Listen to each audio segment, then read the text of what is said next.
Gracias por estar con nosotros aquí en Capital 21 y hoy aquí en nuestra casa tenemos al doctor Edgar Ernesto Ávila Jiménez, director de la Unidad de Medicina Familiar número 44 del Instituto Mexicano del Seguro Social. Bienvenido a esta su casa Capital 21.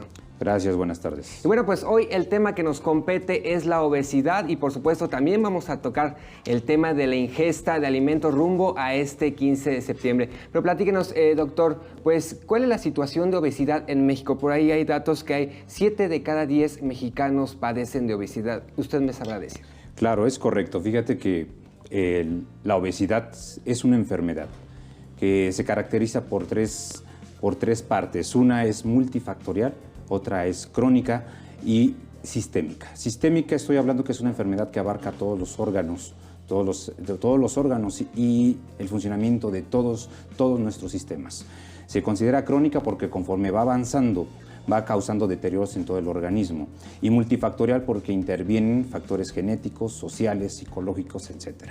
Efectivamente, la Organización Mundial de la Salud clasifica a la diabetes como una enfermedad que ya tiene un impacto mundial. Desgraciadamente, México está ocupando los primeros lugares. El primer lugar para obesidad infantil y en adolescentes y el segundo lugar para obesidad en adultos. Y efectivamente, cada 7 u 8 mexicanos padecen obesidad. Esto va aunado además a los factores de alimentación. ¿Existen medidas en México que den marcha atrás a la obesidad? Es decir, por ahí ya no se podía vender a lo mejor frituras en las escuelas, ¿no? Los refrescos les han subido el impuesto, pero aún así ya vemos diversas presentaciones. ¿Hay las suficientes medidas en México para combatir la obesidad? Claro que sí, las medidas son sobre todo de origen preventivo. Tenemos que atacar el origen de la obesidad, y el origen de la obesidad viene desde la información que nosotros tenemos en casa, desde cómo nos enseñan a nosotros a comer. Es más fácil que una persona se convierta en obeso si tu papá o tu mamá fueron obesos, porque repito, son estilos de vida. Si teníamos el refresco en la sala, si teníamos las tortillas, el pan y no había un control para los horarios y para la actividad física, es probable que tú repitas ese mismo patrón. Sin embargo, si te educaron a tener una dieta controlada, que puedes comer de todo, pero con ciertos horarios, que tienes que tener tu actividad física, es más fácil que tengas un control de peso. Entonces, repito, creo que la clave está en el controlar los estilos de vida, que sea ejercicio y controlar tu dieta, porque efectivamente podemos comer de todo, pero con ciertas porciones y ciertos horarios. Claro, pero ¿cómo hacerlo? ¿Se necesitan más programas sociales, más programas por parte, por ejemplo, del Instituto Mexicano del Seguro Social, para que pueda haber esta conciencia alimenticia?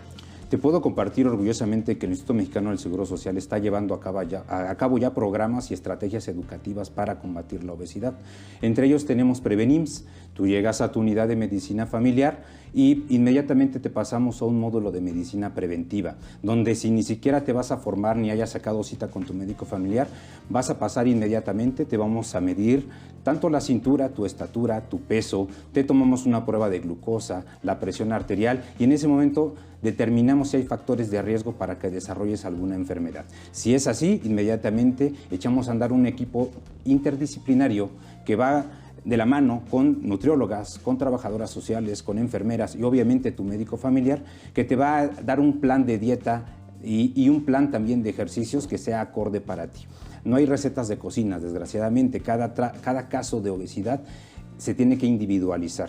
Sí, esto va obviamente en base a los estilos de vida que tenga cada uno. Viene una temporada pues muy complicada para todos los mexicanos, que es septiembre. Vamos a iniciar con las fiestas patrias, los pozoles, noviembre, el pan de muerto y no se diga diciembre. ¿Cuáles serían las recomendaciones para esta temporada de ingesta de alimentos muy ricos, pero pues hay que medirnos? Claro que sí, yo considero que es la moderación. Decía hace rato que podemos comer de todo, pero tenemos que educarnos qué es lo que podemos comer en la mañana, en la tarde y en la noche. Si no lo sabes, de verdad acércate a nosotros, tenemos un equipo trabajando para todos ustedes. En estas fiestas es riesgoso, como lo decías, precisamente porque son las famosas comilonas, donde abusamos un poco tanto de la comida, del alcohol y otros alimentos. Yo considero que la parte clave de todo esto es la moderación. Perfecto, pues le agradecemos mucho al doctor Edgar Ernesto, director de la Unidad de Medicina Familiar número 44 del IMSS. Muchísimas gracias. gracias. Esperemos seguir y que venga otra vez con otros temas aquí en Capital 21. Gracias, buenas tardes. Seguimos con más información.